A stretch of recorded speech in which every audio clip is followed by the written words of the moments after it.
Hey, this is Anney, and welcome to Stuff I Never Told You, a production of iHeartRadio.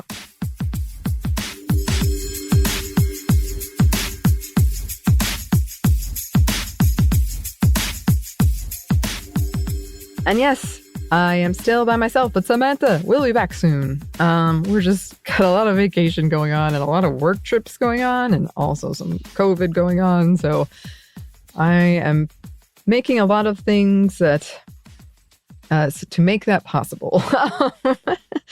But yes, today, speaking of vacation, I am getting ready to go to Universal, who's not a sponsor, in Florida to go to the Last of Us haunted house, among all the other haunted houses. But that was the one I was like, okay, immediately I have to go. I've already picked out all of my low-key cosplays. I'm very excited. I cannot imagine Samantha. There are a few things I can imagine her wanting to do less, because she doesn't like, she doesn't like statues coming to life. She doesn't like anything like that. So I just don't foresee her enjoying it. But I love a good haunted house. I have been to most of the big ones in Georgia when I was growing up in my small town. That was one of the things you did every Halloween was you went to the haunted house and the different themes every year. And there were some big ones.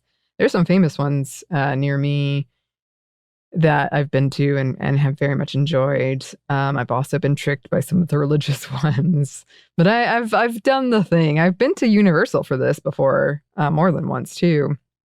I really, really enjoy it. I'm very, very excited.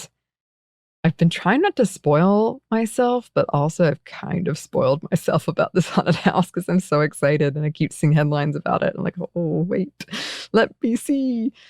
But it got me thinking about, of course, kind of how haunted houses are sexist in a lot of ways, or they can be.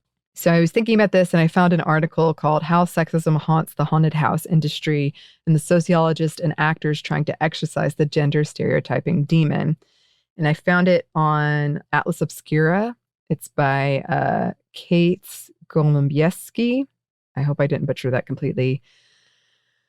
But I wanted to read some quotes from it because I do think a lot of times when I go to a haunted house, what it devolves to is there's the women who are victims and the men who are monsters. And that's being very general, but that is general for a reason. And I was also thinking because a friend of mine was texting me the other day and she was like, I'm watching this movie that we both like, Hell House LLC. It's about a haunted house that goes wrong. There's several movies in that genre, but in that haunted house, the final scare is a woman who's chained up to the wall, who's barely clothed. And I was just like, yep, I've seen this. There's also, I've been to a few, quote, adult haunted houses, and they're almost always women who are scantily clad, who are getting tortured, or sexy women monsters. They're just sexualized, but yeah. And that's what a lot of this article found. So here's a quote. While these character dynamics are common in the haunted house industry, they're part of a larger pattern. Erika Kvistad, a professor at the University of Southeastern Norway who studies horror literature, notes that within the genre, there has historically been a real tendency to depict women as victims. Also, I hope you're not butchering your name either. The quote goes on. Kvistad points to film scholar Linda Williams' theory that horror movies use the depiction of female victims to elicit an audience's emotional reaction. It's more socially acceptable for women to express fear than it is for men, Kvistad says. And it's also possible that seeing a man in extreme distress might be more upsetting to audiences than seeing a woman in similar circumstances. We are just more used to seeing women as suffering objects, she says.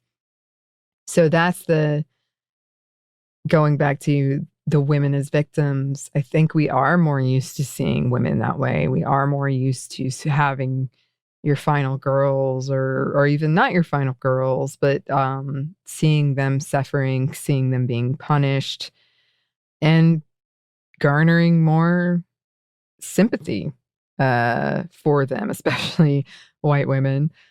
But we're more comfortable with that. We're more used to that. And that's frightening. Like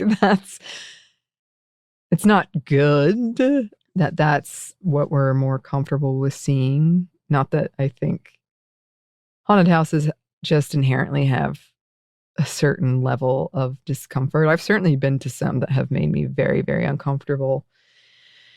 But the fact that it is depicted this way and kind of reinforces how we do see women that way is something that we should ask ourselves about, I think. And then the quote goes on, female monsters very much tend to be represented in relation to sexuality, says Kevistad. Male zombies are just zombies. Female zombies are sexy zombies. In addition to observing haunts, the article also included some research around people who work at haunted houses, performers who work at haunted houses specifically. And so what they found was that in their mind, surprisingly, many women work alongside their children. Quote, some have stories about protecting their children from sexually inappropriate behavior from both patrons and fellow workers. I think that is also important to note, the harassment of the performers. And there's a reason why so many haunted houses are very strict, have very strict rules, no touching, because it can go that way as well. And some of that is, people freaking out and maybe hitting, which I'm not saying is okay, but some of it is that, and some of it is much more malicious than that.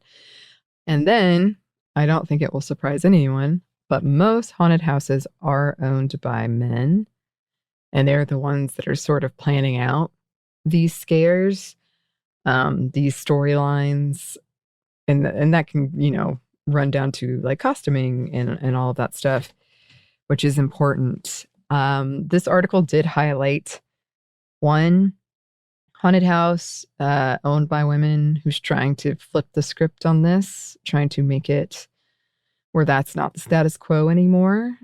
And I would love to check that out. I would love to do that.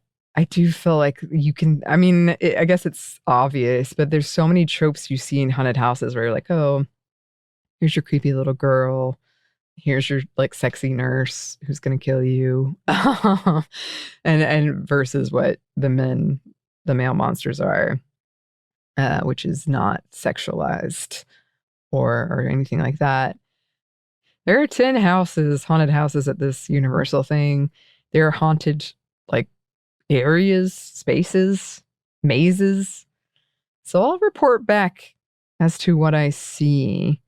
I do know that one time I went there and I went to one that disturbed me greatly. That was just like a dude, kind of a mad scientist type that was dismembering women. That's my memory of it. It's possible that I was just, that's just what stuck out to me. But we'll see. We'll see. I am excited.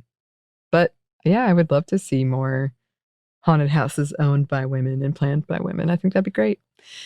If there's one that you know of or one that you've been to, please write in. You can email us at stuffydiamomstuff@iheartmedia.com. You can find us on Twitter at momstuffpodcast or on Instagram and TikTok at Stuff I'll Never Told You. We also have a TeePublic store and a book that you can order at stuffyoushouldreadbooks.com or wherever you get your books. Thanks as always to our super producer Christina, our executive producer Maya, and our contributor Joey. And thanks to you for listening. Stuff I Never Told You is a production of iHeartRadio. For more podcasts from iHeartRadio, you can check out the iHeartRadio app, Apple Podcasts, or wherever you listen to your favorite shows.